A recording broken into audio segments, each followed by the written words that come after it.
The wind had been pushing down from the north for days, carrying the weight of snow across the plains. It rattled the loose boards of the barn and hissed through the chinks in the cabin walls. Inside, Samuel Tate sat by the fire, shoulders squared beneath his worn coat, hands spread close to the heat. The logs cracked, sending sparks into the chimney throat, but the warmth never seemed to reach him. He had lived 10 winters alone before he took her in. Not for love, not for longing, for survival. A ranch needed hands. A man needed meals, a roof mended, animals tended. She had been younger than him, strong enough to work, quiet enough not to ask for more than he could give. A neighbor's niece left behind when her family moved west. He offered her shelter and his name. She offered him company, though most days it felt like a stranger had moved into his silence. The cabin was never loud. It wasn't built for laughter, and he didn't ask it to be. He worked the land with a steady rhythm. Rise before dawn, feed the horses, check the fences, chop the wood. She moved around him like a shadow, cooking, mending, sweeping. But there was no closeness. They shared a roof, not a bond. He told himself that was enough. At night, when the wind pushed harder and the fire sank low, he sometimes heard her breathing in the dark. Even then, the space between them on the bed stayed wide. She faced the wall. He faced the ceiling. His hand rested on his chest, hers folded beneath her pillow. The silence never broke. Still, he thought she understood the bargain. Life out here was not about happiness. It was about keeping death from the door. That evening, clouds pressed down low and heavy. The horses shifted restless in their stalls, tails swishing at the storm that hadn't yet arrived. Samuel fastened the last gate, brushed the snow from his shoulders, and turned back toward the cabin. Light flickered from the window. Not warm, not inviting. Just another reminder that someone waited inside. Someone who shared his table, but not his life. She was seated near the fire when he entered, her hair braided, her dress plain, her hands working a seam on his coat. She didn't look up when he crossed the room. He hung his hat, unbuckled his belt, sat down across from her. The smell of stew clung faintly to the air, though he wasn't hungry. "Cold coming," he said. His voice was rough from disuse. She nodded, eyes fixed on the thread between her fingers. Nothing more. That was their way. Words measured out like grain in winter, sparingly, without waste. He poured himself coffee, black and bitter, and stared into the fire until his eyelids grew heavy. Outside, the barn creaked under the weight of the storm pressing closer. Later, when he rose to lay another log on the coals, he noticed something out of place. 2 mugs on the table. Only one half drained, the other still full, steam long gone cold. He frowned. She had never been careless about dishes. The mugs always washed, dried, stacked. Tonight, one stood waiting, as if someone had drunk from it, or hadn't gotten the chance. He said nothing. His eyes slid toward her, but she was already gathering the mending, folding the coat in her lap. He carried the mugs to the basin, tipped the cold one out, and let the silence thicken. That night, the storm finally broke. Snow hammered the roof, wind screamed across the ridge. Samuel lay awake, staring at the rafters. She turned on her side, back to him as always. His eyes moved to the wall, where shadows flickered with each crack of the fire. When he finally closed his eyes, it wasn't sleep that came, only memory. His first wife. The way her laugh had once filled this same room. The fever that burned her out in a week, leaving the house colder than any storm. He had buried her under the cottonwood and gone on with the work. Because the work never stopped, now the bed was full again. But the silence was heavier than ever. Before dawn, he rose, pulled on his boots, opened the door. Snow had drifted against the cabin wall, knee-high already. The barn roof sagged under the weight. He trudged across the yard, lantern in hand, breath white against the dark. The horses stamped and snorted when he slid the door open. Warm air, thick with hay and animal musk, pushed against his face. He checked the trough, ran a hand along the nearest flank. The storm rattled the boards, but inside was calm. As he turned to leave, his light fell across the far stall. The straw was pressed down, not from hooves, but from knees, the mark of weight where no animal had been. He stopped, lantern raised, listened, only the wind. Still, something had shifted in his gut.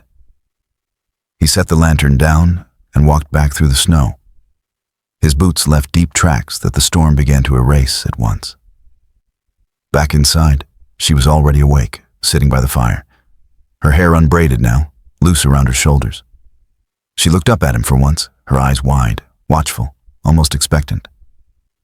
He met her gaze, said nothing, removed his coat, sat down. The storm wailed outside. Inside, the quiet was worse. The snow did not stop for 2 days. It fell heavy, packing the fences, bending the roofs, burying the trail to the creek. Samuel worked through it the way he always had, slow, steady, without complaint. He shoveled paths, cleared stalls, broke the ice for the horses to drink. His body moved with the rhythm of habit, but his mind carried a different weight. He thought often of the straw in the barn, pressed down, shaped by knees, not hooves, a mark too human to mistake. He told himself it could have been her, tending something, resting, gathering feed, but the thought never held. His eyes returned, again and again, to the second mug on the table. She moved around the cabin in silence, cooked, swept, folded. Once she reached for his coat as he shook snow from it. Their hands brushed. She flinched, not with fear, but with guilt. He saw it in the tightness of her jaw, in the way her eyes dropped. He did not speak of it. Words, once spoken, could not be taken back. And Samuel had learned long ago that silence could weigh heavier than any accusation. At night, the storm pressed the walls until the cabin groaned. He lay awake, listening. Once, he rose to add wood to the fire. When he turned, he found her watching him from the bed, her face pale in the glow. For a moment, it seemed she wanted to speak, but no words came. She turned away. On the third morning, the snow eased. A pale sun broke through, casting sharp light across the white fields. Samuel saddled his horse and rode the fence line. The air bit at his cheeks. His breath hung like smoke. Every post stood buried halfway, but the line held. He rode farther than needed, circling back toward the barn. The roof still sagged. The door creaked on its hinges. He dismounted, tied the reins, stepped inside. The horses shifted, ears flicking. Samuel's boots sank in the straw. He walked slow, steady. At the far stall, the mark was still there. Deeper now, more than one. The straw scattered, pressed down by bodies, not beasts. He stood a long time, staring. The lantern light from that night came back to him. The cold mug, her eyes in the morning. He knew. He had known since the first trace. When he turned, he found something else. A scrap of cloth caught on a splintered board. Dark, rough, not hers. He pocketed it, walked out, and shut the barn door behind him. Back at the cabin, she was at the table, hands busy with bread dough. The sleeves of her dress rolled up, flour dusting her arms. She looked up when he entered, searching his face. He hung his coat, sat down, said nothing. She placed the bread in the pan, slid it near the fire, wiped her hands. For a long moment, neither moved. The silence stretched until it pressed harder than the storm had. That night, the sky cleared. Stars burned sharp above the white ground. Samuel sat by the window, sharpening his knife, the steel whispering against stone. Behind him, she moved about the room, folding blankets, setting dishes. The air between them carried a weight that neither would break. When he finally lay down, he did not close his eyes. She turned from him as always, but he felt her breathing shift, uneven, shallow. A woman waiting, not for comfort, but for judgment. The wind rattled the eaves. His hand rested on his chest, and still, he said nothing. The storm returned before dawn, sharper than the first. Wind slammed against the cabin walls, carrying sheets of ice that hissed across the roof. Samuel rose early, pulling on his boots, wrapping his scarf tight. He did not look at her. She lay still on the bed, eyes closed, though he knew she was not sleeping. He stepped out into the black morning. Snow bit at his face, the lantern flame struggling against the gusts. His boots cut through drifts that swallowed him to the knee. The barn door groaned when he pulled it open. Inside, the air was warmer, heavy with hay and musk. The horses tossed their heads, uneasy. He lifted the lantern high, moving slow across the straw.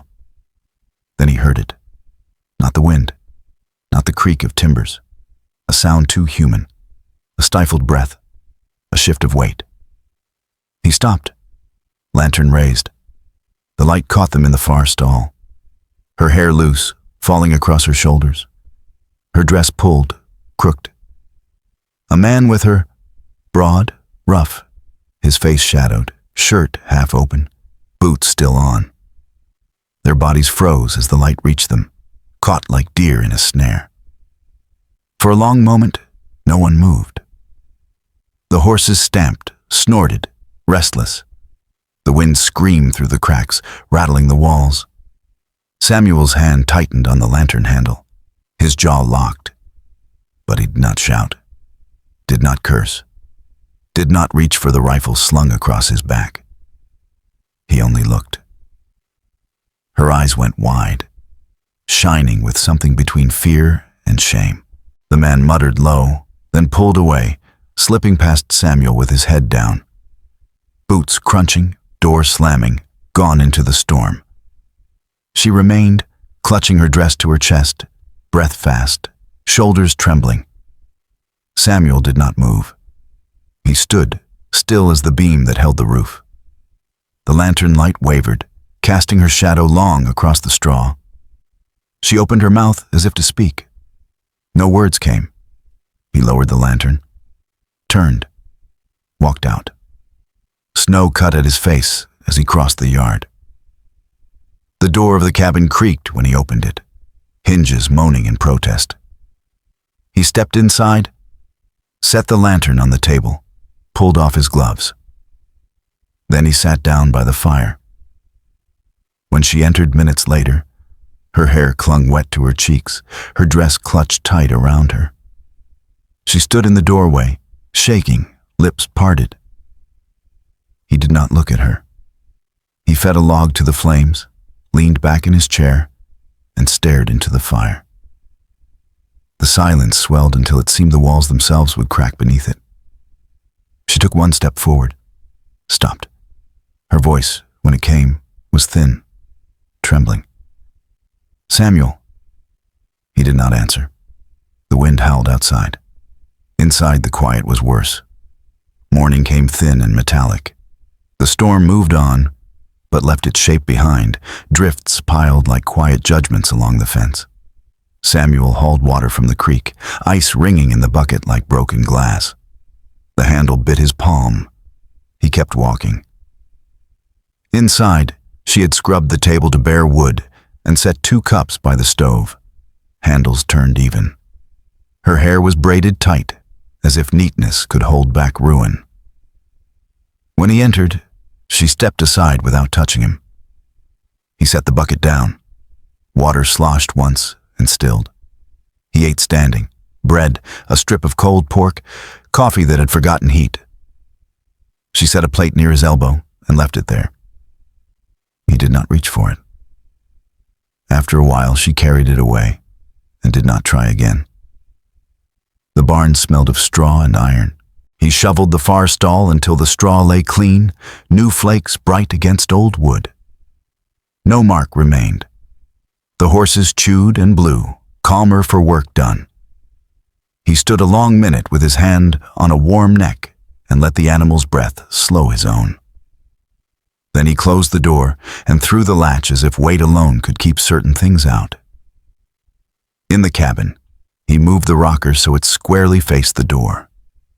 The rifle lay within reach, but not lifted. He unhooked his hat and hung it on the peg. Beside it, an empty peg that had held her shawl. She had not put it back. He did not ask why. She worked the day like a penance. Floorboards wiped, hearth swept, shirts mended with stitches so even they could have been made by a clock. Once she took his coat from the peg and sewed a loose seam at the cuff. She folded it and set it back without meeting his eyes. He put it on at dusk and felt the seam hold. He said nothing. When the fire sank, she brought a pan of stew to the table and ladled it into a bowl. She left a second bowl empty at his place and stood there, waiting for a word he had not offered in months and would not offer tonight. The stew cooled. She poured it back into the pot. That night, he did not take the bed. He rolled a blanket near the stove and lay with his hand under his head, hat brim pulled low. She stood in the doorway with the lamp and watched him choose the floor. She set the lamp down and turned the wick until the flame found a narrow, steady shape. She lay on the bed and faced the wall. The house remembered every sound. The stove ticked. The wind pushed once against the eaves, then thought better of it. Somewhere, a mouse made its brief, honest life under the pantry. He kept his eyes on the seam where door met floor. Sleep came in strips and left him before it could settle. At first light, he went to the cottonwood. Snow drifted in a soft curve against a mound that had once been 2 shovels deeper than the world. He brushed the powder away with his glove and stood there with his hat in his hand. He did not speak. He did not pray. He let the cold burn his lungs and went back to work. She waited on the porch when he returned. A shawl pulled close around her shoulders. Her lips parted. They closed. She stepped aside. Days stacked like split wood. He mended the east hinge, reset a broken rail, checked the line where wolves would nose come thaw. She boiled beans, baked bread, packed flour into jars. When he found the second cup set at the table, he moved it to the shelf. She returned it to the table the next day. The cup began to live between places, as if the house itself could not decide. She left a folded slip of paper on the mantel one evening, edge tucked under the tin for matches so the draft wouldn't carry it off. He noticed it when he added wood. He carried it to the table and weighed it with the salt crock. He did not open it. It sat there 3 days. On the 4th, he slid it, still folded, into a drawer where the knives lived, and closed the drawer quietly, like a door in a sick room. Work took the talk out of a person even on good days. On these days, it took everything else too. He took the bridle from its nail and rubbed oil into leather until it drank. He checked the shovel handles for splinters and shaved them smooth. He tightened the gate loop until it sang when opened right. He kept his hands moving so his mind would not write scenes he didn't need to watch again. She began to rise earlier. He found bread on the hearth before dawn, covered with a cloth still warm from the oven mouth. He cut a heel and chewed it dry. When he saw the knife turned handle in, he turned it out. A small vocabulary. It would have to do. One evening, she placed a ring on the table, a plain band, thin from wear. She set it on the wood and left her hand on it as if to feel whether metal still held heat after a life left it. Then she took her hand away. The ring stayed. He added nothing to it. He did not move it to a drawer. He did not hand it back. He let it learn the grain. On the third week, sun found a way through the gray. Roof edges dripped, icicles thinned, then gave with soft clicks. He hauled brush from the creek and found tracks in the softening mud. Coyote at the edge, rabbit weaving. A pair of boot prints led from the far fence to the road and back again. Not fresh, not old. A man measuring distance. He stood in them and looked toward town until distance looked back without blinking. Then he went home. She had mended his shirt and left it folded on his chair. He put it on and felt the line of stitches against his shoulder, fine and firm. He poured himself coffee and stood by the window. The ring sat on the table where late light could find it. He watched the metal hold a thin thread of day and gave up nothing.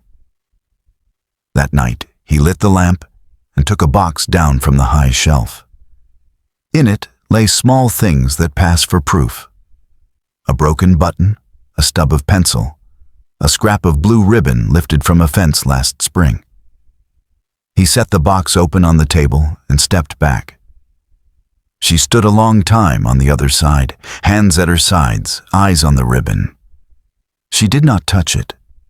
She moved the ring a finger's width so it did not sit alone. The barn wanted work, and he gave it. He set a new brace under the beam in the far bay. He sanded the splintered board where cloth had torn. He ran his palm along the edge till it felt like nothing had ever caught there. He swept the aisle and left the last stall for last. When he finally reached it, he shoveled without flinching. Clean straw fell true. He set the fork against the wall and let the quiet stand with him until it was done. At supper, he ladled stew into 2 bowls and set them down. She sat, surprise pushing color into her face for a second, then draining. They ate without hurry, without the old careful watchfulness and without anything like ease. Halfway through, he pushed his bread to the middle of the table. She did not take it. He pulled it back and tore it in 2 and left half where it lay. She began to pack small things without making a show of it. Not the way of leaving as a threat. The way of leaving as a plan made with the road. A needle case, a shawl, a comb. He noticed gaps where nothing had ever lived until now they did not either. He did not stop her hands. He did not help them. When a thaw day turned the yard to ruts, he pulled the wagon under the cottonwood and greased the wheels. The sound of the cloth against metal carried in the mild air. She stood on the porch with a bundle at her feet and watched until he was done.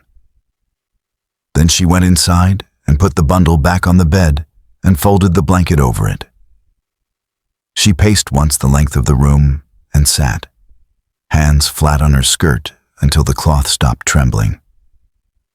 Neighbors came by for news that wasn't theirs. The storekeeper's team cut a rut at the lane, and the man lifted 2 fingers in a greeting that could pass for apology at a distance. Samuel nodded once and let the team pass. The house kept its story. At dusk, he took a small plank from the shed and sanded it smooth. He burned a line across it with a heated nail. Nothing fancy, just a mark where a name could start or end. He hung the plank over the door and left it blank. In another season, it might carry something. In this one, it held only the weight of wood and the promise that not every board has to carry more. Her attempts at speech shifted with the weather. Once she stood with her hands around a cup and said a single word that could have been sorry or could have been his name. Another time she moved her mouth and nothing came, and she laughed once, quietly, at the smallness of sound in the face of certain things. He listened when she spoke and when she didn't. He kept his hands on the work that would feed them through thaw, on the last cold night before spring took the edges. He set another log on the coals and sat in the rocker facing the door. She lay on the bed and watched his shadow move against the ceiling. The ring on the table caught the lamp and threw back a thin, stubborn shine. He reached and turned the wick down until the shine went soft. He heard the creak loosen, heard the coyotes test the fence with not much faith. He counted the seconds between drips from the eaves. He could have measured a life that way, and some men do. He did not rise. He did not speak. He stood his watch the way he always had, and the quiet did the rest. By morning, the road had split into pale mud and old snow. The air smelled like water and thawed earth and metal. He lifted the harness onto the mare and felt her lean into the collar like work had never betrayed her. She stepped true.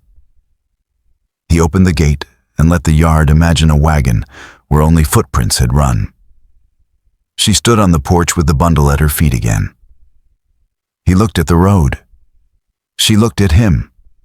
The ring on the table reflected a strip of sky. The quiet after was worse than the storm. It still was. He lifted the gate and closed it. He crossed the yard and set the latch. He walked past her into the house and hung his hat on the peg and picked up the bucket and went to the creek. The handle cut his palm in the same place as always. He carried the water back, set it down, and wiped his hand on his thigh. He moved the second cup from the shelf to the table and left it there. Not permission, not forgiveness. A thing where a thing belonged. Outside, the cottonwood creaked. Inside, the stove took breath and gave it back. Somewhere in the barn, a horse stamped once, impatient for hay. Spring would come whether they wanted it to or not. The house would hold until it couldn't. Then they would shore it. Then it would hold again. He did not tell her to stay. He did not tell her to go. He fed the fire and watched the door and let the day decide what it could bear. Thaw came in seams, not all at once. The road broke into pale mud and old snow, water running along ruts like veins waking after sleep. The cottonwood dripped. The barn doors no longer groaned, they sighed. Inside the cabin, the stove breathed low, steady, as if the house had learned a slower kind of courage. She had made a bundle again, and this time did not put it back. Shawl, needle case, a small loaf wrapped in cloth. Nothing heavy, nothing that could be mistaken for a claim. The ring still lay on the table where late winter light could find it. Samuel hitched the mare without hurry. Leather creaked. Buckles took their familiar holes. He checked the traces twice, then filled a canteen and set it by the wagon seat. He placed a small knife under the bread in the cloth. He did not look at her while he did it. He did not look away either. His hands worked like they had been told a job and found sense in it. She stood on the porch, braid pulled tight, face pale in the wash of morning. The bundle sat at her feet. She did not ask for help. He did not offer words. He lifted the bundle onto the wagon bed and tied it with a length of soft rope whose knots would listen to a small hand. They did not say goodbye to the house. Some places do not need it. He opened the gate and held it with one hand. She climbed to the seat and held the reins like a person who has learned both sides of hunger. For a moment, she did not move. The mare shifted and blew. The yard held its breath. She looked past him, past the cottonwood, down the road that had been measuring them both all winter. Then she looked at the ring on the table through the open door and looked away. The mare stepped. The wheels rolled. Mud took the sound and softened it. He held the gate until the wagon passed and then stood with the latch in his palm, an old habit with nothing noble in it. The way a man holds a tool at the end of a long day because he has not yet remembered what else to do with his hand. At the lane, she drew the team up and turned her head. He tipped his chin the smallest width. She did not lift a hand. The wagon found the road. The ruts took it south. The sound went thin, then farther, then gone. Only the cottonwood spoke, water tipping from its youngest branch. He did not go after. He did not go inside at once either. He walked to the barn and checked each stall as if horses could tell him what a person will not. He tightened a hinge that had decided to loosen in the warmer air. He swept the aisle once, slow, until clean straw lay where it should. He leaned both hands on the fork and let his shoulders fall into themselves and come back out again. In the cabin, the ring held its small circle of light. He picked it up and turned it between forefinger and thumb. Metal never tells you what to do with it. He set the ring not in a drawer and not back on the table. He carried it to the cottonwood and pressed it into the bark above the old scar where a name had once been carved and weather had taken half. He did not look down at the mound. He did not speak. He let the tree decide whether to hold the ring or shrug it loose next wind. Then he walked back, boots slick with thaw. He cleaned the table. He left the second cup where he had put it the day before. Not as a plea, not as a promise, as a true thing among other true things. The folded slip of paper he had kept in the drawer, her note, came out and lay on the table a long time before he opened it. When he did, it held only 3 words, smaller than many prayers and heavier. I know. Sorry. He read them once and again and then burned the paper over the stove mouth. Not as a sentence, as a way to let something be finished where it had begun. The plank above the door still hung blank. He took a heated nail and drew a line no longer than a thumb across its face. Not a name, not an oath, a witness mark. This house stood through a winter. This man did not turn his hand into a weapon when rage asked him to. Some beams need only 1 notch to carry their load. Work filled the day in clean pieces. He hauled brush from the creek bank. He reset the east rail where thaw had taught it a wrong angle. He oiled the rocker and set it back so it would catch a careless boot. He took the small box down and put the ribbon, the dull brooch, the fence-found button, back in their places. He added nothing. He removed nothing. He closed the lid and left the box on the shelf where a house keeps its small, honest proofs. At midday, he ate standing. Bread, cold beans, water from the canteen he had not needed to give away. And then sat with his back to the door and closed his eyes until the shape of the chair learned his weight again. When he opened them, the light had changed. Afternoon leaned long across the floor. The place beside the stove where a bundle had been packed and unpacked for weeks lay flat and clean, like a field after seed. Toward evening, the storekeeper's team passed the lane. The man lifted 2 fingers. Samuel lifted 1. That was news enough. He supposed the town would learn their part by sundown and feed it to itself as towns do. He stacked wood until the pile faced weather with proper shoulders. Night found him less by stealth and more by agreement. He banked the fire to a red that would last. He set the bar. He placed the rifle on its peg and left it there. He took the rocker and faced the door because a man can keep a habit without being kept by it. He watched the seam of light at the sill go from gray to black and did not feel hunted by it. Sleep came honest for the first time in weeks. It did not ask permission. It simply laid itself down where the body had made room. When he woke in the small hours, he heard only creek water and a horse shifting in straw. A living sound, uncomplicated. The quiet after the storm still carried its old ache, but less of its threat. It felt like what it was, a place where a person has to decide, each hour, whether to be decent. He rose before dawn and made coffee that tasted like work. He set a heel of bread near the stove mouth for heat and ate it without butter. He went to the barn and rubbed frost from the mare's flank with the flat of his hand. He watered, forked hay, checked feet. He put his back into the day with no one to witness and no one owed.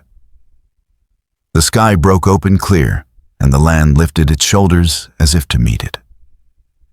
By noon he stood at the threshold and looked out. The road wore its line south. A crow walked the fence like a judge without a case. On the table the second cup caught light. He did not move it. He went to the blank plank and put his finger on the little burned mark. "Enough," he said, but only to the wood. The house would keep it for him. When evening came, he lit the lamp and let its circle find the ringless table, the scraped boards, the 2 cups. The chair turned toward the door. He sat. He breathed. He heard the world working itself under a bigger sky. He did not feel large under it. He felt right-sized, a man, a fence, a winter that nearly took him and did not. He had found her in the barn. He had held the line. The quiet afterward had done its damage, but it had also drawn a boundary that words could not. The storm had passed. Its weather remained. He would meet it in small ways, with nailed hinges, a straight gate, a stove that ticked honestly, a door that opened and closed when he told it to. Tomorrow he would ride the north fence. He would carry a new roll of wire. He would bring the hammer whose handle remembered his palm. He would work until the ground told him it was enough. Then he would go home to a house that knew his name, even if he never burned it into wood. If she came back, the gate would swing, and the cups would be where he left them. If she did not, the beam would still hold. The cottonwood would still drip. The creek would go on, writing the same thin line of music it always had. He would listen. He would answer with work. He stood, turned the wick down, and let the room choose its own dark. Outside, a small wind moved through last year's grass and could not find anything loose to take. If this story struck a chord, like the video, subscribe, and tell me in the comments what stayed with you most: the silence in the barn, the ring in the cottonwood, or the single mark on the door plank.